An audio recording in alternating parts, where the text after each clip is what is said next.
Welcome to YoYo TV. Parliamentary ఎన్నికల బరిలోకి ప్రచార పర్వం రోజు రోజుకు పెరుగుతుంది. ఇందులో భాగంగా ముఖ్యంగా ఇందులో ముందున్నది బండి సంజయ్ గారు అని చెప్పుకోవచ్చు. ప్రజాహితయాత్ర ద్వారా కరీంనగర్ పార్లమెంటరీ పరిధిలోని మేడిపల్లి మండలం నుండి స్టార్ట్ చేశారు. మేడిపల్లి నుండి భీమారం నుండి కదలాపూర్ నుండి చందుర్తి, ప్రస్తుతానికి వేములవాడకు చేరుకుంది.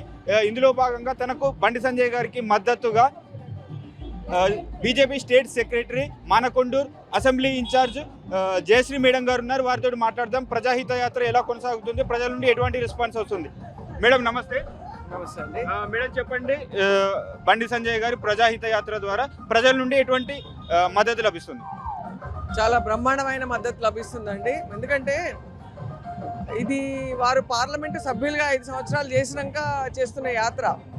సో దాంట్లో మీరు అందులో గుర్తుపడితే ప్రజాహిత యాత్ర అని పెట్టడం జరిగింది. హితం అంటే వాళ్ళకు మేలు చేసే యాత్ర. మేలు చేసేది అంటే మేము ఇద్దరికి మేలు చేసింది ఏంది, రాబోయే కాలంలో మేలు చేసేది ఏం చేస్తాము అని అన్న దాని మీద ఈ యాత్రను చేపట్టడం జరిగింది. ఇది ప్రజాహిత యాత్ర.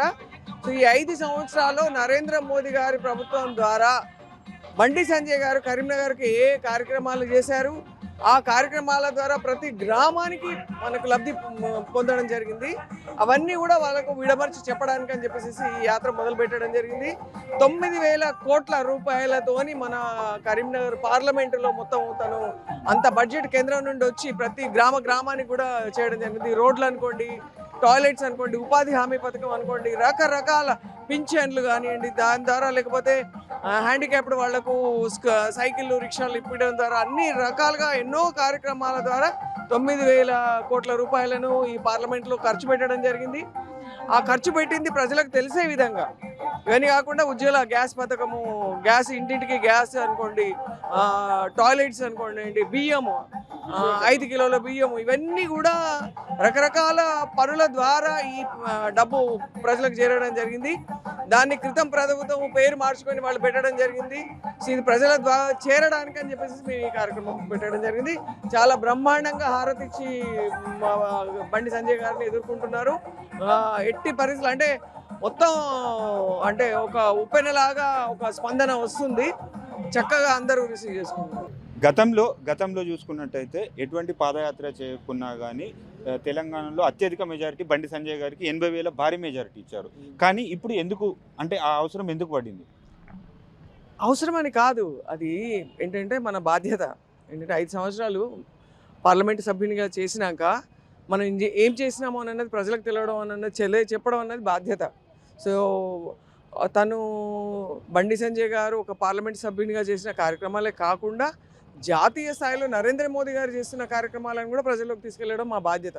సో ఆ బాధ్యత రూపకంగానే మరోసారి నరేంద్ర మోదీ గారిని ఔరేక్ బార్ నరేంద్ర మోదీ సర్కార్ అని చెప్పేసి మేము వారిని గెలిపించాలన్నా కూడా వారు చేసిన వల్లనే, వారు మాకు సపోర్ట్ చేయడం వల్లనే ఇక్కడ కరీంనగర్ పార్లమెంట్కి ఇంత డెవలప్మెంట్కి మనం చేయడం, స్మార్ట్ సిటీ ద్వారా అనుకోండి, కరీంనగర్ లోకల్గా ఇలా రకరకాలుగా చేయడం అనేది వారు పార్లమెంట్ సభ్యులుగా చేయగలిగింది. కాబట్టి నరేంద్ర మోదీ గారికి కూడా మేము దేశంలో 400 సీట్ల మీద టార్గెట్ చేసి పనిచేయడం జరుగుతుంది.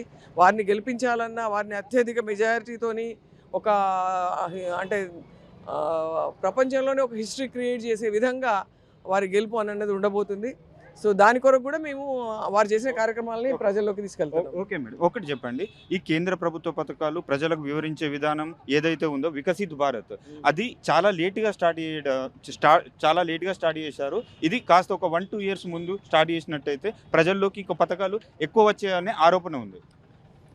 అలా ఏం లేదు. అంటే ఏమైందంటే వికసిత సంకల్ప యాత్ర అన్నది మేము చివరి సంవత్సరంలో ప్రజల్లోకి వెళ్ళాలన్న ఉద్దేశంతో పెట్టడం జరిగింది. కానీ ఇక్కడ ప్రభుత్వం బీఆర్ఎస్ అనుకోండి, ప్రస్తుతం టీఆర్ఎస్ ప్రభుత్వం అయినా కూడా టీఆర్ఎస్ పార్టీ వాళ్ళు ఎంత దుర్మార్గులు అని అంటే, మేము వికసిత సంకల్ప యాత్ర మేము పెట్టాల్సిన అవసరం లేదు. ఎందుకంటే ఒక కేంద్ర ప్రభుత్వం అనేది ఒక దేశానికి సంబంధించిన ప్రభుత్వము. దేశం నుండి, కేంద్రం నుండి ఏ నిధులు వచ్చినా కూడా అది ప్రజలకు నేరుగా చేర్పించే బాధ్యత వాళ్ళది. కాంగ్రెస్ విషయాన్ని తీసుకుందాం. తెలంగాణ గురించి కొట్లాడిందంటే ప్రభుత్వ వ్యతిరేకత ఓట్లు, బీజేపీకి రావాల్సిన ఓట్లు అంత వర్క్ అంతా చేసుకున్న బీజేపీ అయితే కాంగ్రెస్ పల్లెంలోకి వెళ్ళింది. అంటే దానికి కారణం ఎవరు?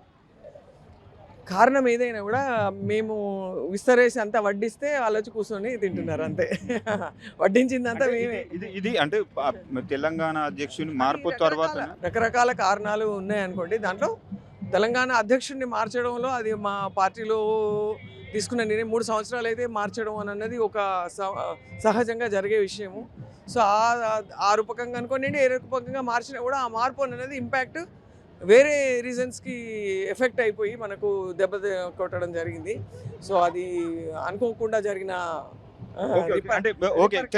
తెలంగాణ మిగులు బడ్జెట్గా ఉన్న తెలంగాణను 1,00,000 కోట్లు కేసీఆర్ గారు దాటించారు. పూర్తిగా అప్పుల పాలైపోయింది. ఇప్పుడు కాంగ్రెస్ వచ్చింది, ఓటాన్ అకౌంట్ బడ్జెట్లో 2,00,000 కోట్లు దాటింది. అసలు ఈ 6 గ్యారంటీలు అనేది సాధ్యమేనా? అది అసాధ్యము.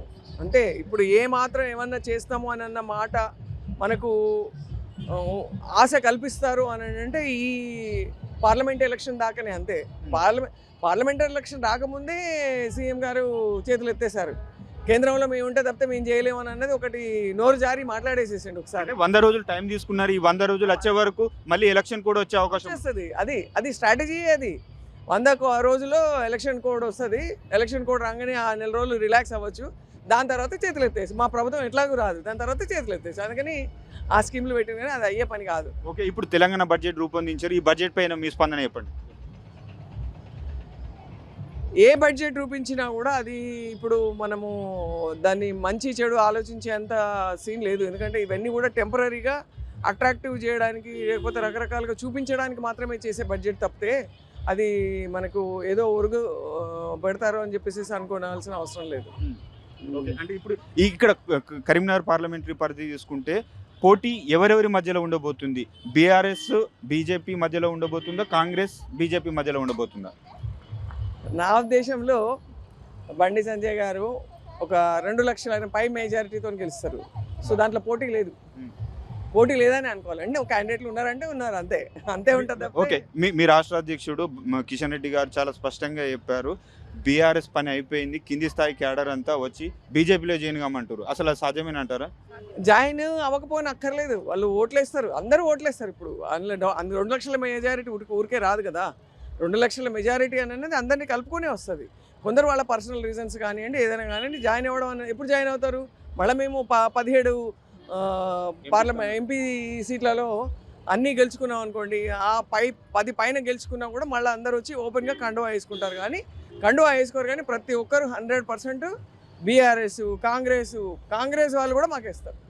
ఓకే, ఒకటి చెప్పండి. ఒక ప్రాసన అయితే ఉంది, గల్లీలో ఎవరు ఉన్నా కానీ ఢిల్లీలో మాత్రం మోదీ ఉండాలని. అది సాధ్యమేనంటారా? 100% ఢిల్లీలో మోదీయే వచ్చేది అందులో. ఎందుకంటే 100% కాదు, 200%. దాని పర్సంటేజ్ అని అంటే 100% అంతే. ఖచ్చితంగా మోదీ గారు వస్తారు. మోదీ గారు ఊరికే రావట్లేదు, తను చేసిన కష్టం 24 గంటలు కష్టపడుతున్నాడు. కష్టం అని అనేది ఒక పిచ్చిగా ఏదో చెల్లబడి చేసినట్టు కాకుండా ఒక పద్ధతి ప్రకారం, ఒక స్ట్రాటజీ ప్రకారం కింది స్థాయి ప్రజలు ఎవరైతే ఉన్నారో వాళ్ళకి అన్ని రకాల మంచి జరిగేటట్టుగా చూస్తూ ప్రతిదాన్ని కూలంకషంగా దాన్ని పరిశీలించి ఎవరికైతే కింది వాళ్ళకి ఎక్కడ లాభం అవుతుంది, బీసీలకు 16 కులాలకు విశ్వకర్మ యోజన కింద 16 కులాలను తీసుకొచ్చింది. ఇట్లా రకరకాల ఎన్నో రకాల స్కీములు కింది స్థాయి వాళ్ళకు ఉపయోగపడే రకంగా నరేంద్ర మోదీ గారు అటు రైతులకు తీసుకున్న, మహిళలకు చూడండి, మొన్న పరేడ్ తీసుకున్నారనుకోండి మీరు, 26 జనవరి పరేడ్ తీసుకుంటే A to Z పరేడ్లో పార్టిసిపేట్ చేసిన ప్రతి యాక్టివిటీలో ఉన్న వాళ్ళందరూ కూడా మహిళలు. మీరు నోటీస్ చేశారో లేదో, అంటే లాస్ట్ వరకు కూడా చూస్తే అసలు నేను ఆ పరేడ్ ప్రత్యక్షంగా చూడడం, అందులో అందరూ మహిళలను పాల్గొన అంటే వాళ్ళకి అవకాశం ఇవ్వడం, 33% రిజర్వేషన్ ఇవ్వడమే కాకుండా అలాంటి పరేడ్లో అంత పెద్ద పెద్ద ఈవెంట్స్ చేసే దాంట్లో కూడా అందరూ మహిళల్ని, ఎవరైతే కొంతమంది మహిళలు ఉన్నా కూడా వాళ్ళని తీసుకొచ్చి వాళ్ళను రిప్రజెంట్ చేసేలాగా చేసింది. అంటే ప్రతి ఒక్కరికి ఎక్కడ యువతలను యూనికార్న్స్ అని, స్టార్టప్స్ అని రకరకాలుగా ఎక్కడ ఈ కేటగిరీని వదిలిపెట్టిందంటూ లేదు. అన్ని కేటగిరీకి న్యాయం జరిగేటట్టుగా, అన్ని రకాల జనాలకు న్యాయం జరిగేటట్టుగా 24 గంటలు కష్టపడి పనిచేస్తున్న ప్రధాని ఎన్ని పూజలు చేసుకుంటే దొరకాలి? అలాంటి ప్రధానిని మనం ఎందుకు వదిలిపెట్టుకుంటాం? ప్రజలు వదిలిపెట్టుకోరు, వాళ్ళు చూస్తున్నారు. ఒక మహిళగా చెప్పండి, అసలు చట్టసభల్లో 33% రిజర్వేషన్ మహిళలకు అనేది అసలు మీరు ఊహించారు మేడం? మా మోదీ గారితో ఊహించాం.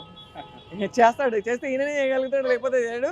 టక్కున చేస్తారు. ఫస్ట్ టర్మ్లోనే చేస్తారని అనుకున్నాము, సెకండ్ టర్మ్లో అంటే చేస్తారు. వచ్చే అసెంబ్లీ ఎన్నికల్లో 100% ఉంటుంది. అప్పుడు అందరూ ఉంటారు మహిళలు. బండి సంజయ్ గారు ఒక మాట చెప్పారు, ఈసారి 2 అంకెలు కాదు, 10 కాదు, 12 కాదు, 17 అంటే 17వ స్థానం చార్మినార్ ఎంఐఎం అకౌంట్లో ఉంది కంచుకోట, 17వ స్థానం చార్మినార్లో కూడా కాషాయ జెండా ఎగరేస్తామన్నారు. అది సాధ్యం అంటారా? సాధ్యం ఉంది, అలా ఏం లేదు, అవకాశాలు ఉన్నాయి. ఉన్నాయి. ఎందుకంటే మీరు అబ్జర్వ్ చేయండి, ముస్లిమ్స్ కూడా ఇప్పుడు ఇవాళ కూడా నేను అక్కడ వేరే విలేజ్లో చూస్తే ముస్లిమ్స్తో వాళ్ళతో మాట్లాడితే వాళ్ళందరూ కూడా మోదీ గారికి ఫర్ ఉన్నారు. ఎందుకంటే ఆయన ఇక్కడ సబ్కే సాత్ సబ్కే వికాస్ అని అన్న దాంట్లో అసలు కులము మతము ఏది లేకుండా కలుపుకొని పోతుండు. ఎక్కడ డిస్క్రిమినేషన్ అనేది లేదు. హిందువుల కొరకు కొట్లాడడం వేరు, వాళ్ళని దూరం పెట్టడం వేరు. దూరం ఎక్కడా పెట్టలే, అందరితో పాటు వాళ్ళు సబ్కే సాత్ సబ్కే వికాస్ అనేది స్ట్రాంగ్లీ ఆయన బిలీవ్ చేస్తున్నాడు, అదే పాటిస్తున్నాడు. సో దాన్ని మనము తీసుకొని ముస్లిమ్స్ కూడా వాళ్ళు రెడీ ఉన్నారు వేయడానికి. అరే ఆయన అయితేనే మనకు దేశాన్ని కాపాడుతాడు, యూపీలో పాకిస్తాన్లో జరిగినట్లు గొడవలు జరగవు, ఇట్లా రకరకాలుగా జరగదు, మనం సుఖంగా ఉంటాం అని అనేది వాళ్ళకు కూడా అర్థమైంది. యూపీలో జరిగినట్టుగా మనకి ఇక్కడ కూడా చేయొచ్చు అని చెప్పేసి వచ్చే అవకాశం సంజయ్ గారు చెప్పిన దాంట్లో సాధ్యం 100% ఉంది. Okay okay, thank you madam. ఇది మొత్తానికైతే కష్టపడి పనిచేస్తున్న నరేంద్ర మోదీ గారికి ఖచ్చితంగా తెలంగాణ నుండి 17 ఎంపీ స్థానాలు గెలిపించి రిటర్న్ గిఫ్ట్గా ఇస్తామని state general secretary Jayashree madam గారు చెప్తున్నారు. కెమెరా పర్సన్ రాజేందర్తో రాజవర్ధన్, యోయో టీవీ, వేములవాడ నుండి.